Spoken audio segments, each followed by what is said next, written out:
Sebanyak 1.127 lulusan Politeknik Kesehatan Kemenkes Aceh diwisuda dalam 2 tahap di Gedung AAC Dayan Daud Darussalam, Banda Aceh. Wisuda tersebut dibagi dalam 2 tahap, untuk pagi berjumlah 739 orang dan tahap kedua pada siang hari ini berjumlah 388 orang. Berikut laporan selengkapnya.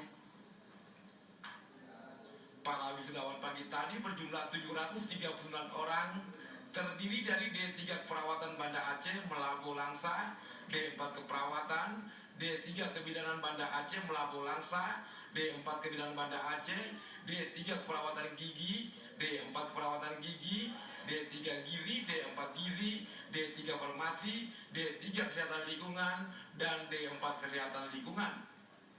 Kepala Badan PPSDM Kemenkes RI Usman Sumantri mengatakan, kebutuhan SDM kesehatan yang berkompeten, terampil, profesional, berkualitas serta inovasi diperlukan untuk menghadapi masalah kesehatan yang semakin hari semakin kompleks. Karena itu dia berharap Poltekkes Kemenkes Aceh dapat meningkatkan kualitas dan kompetensinya dalam program nasional bidang kesehatan dengan pendekatan keluarga.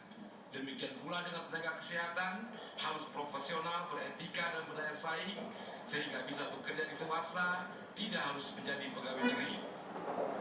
Kemampuan pemerintah menyerap semua tenaga yang lulus itu nggak mungkin. Jadi pegawai negeri semua nggak mungkin. Karena itu mesti ada dibuka peluang regulasi buat swasta. Apalagi sekarang pola pembiayaannya kan berbeda ya, tidak people service seperti dulu. Orang tidak membayar pelayanan seperti membeli belanja di pasar ya. Kalau sekarang udah dengan asuransi, orang membayar iuran, membayar nanti BPJS.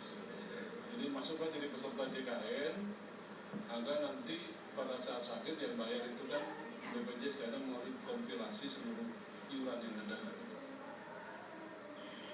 Direktur Poltekkes Kemenkes Aceh Haji Ampera Miko mengatakan pula, selama kurun waktu 6 tahun terakhir ini, Kemenkes telah memberikan kesempatan lulusan Poltekkes untuk mengabdikan dirinya di provinsi tertentu dalam wilayah Indonesia seperti Papua, Maluku, Sulawesi melalui program Nusantara Sehat.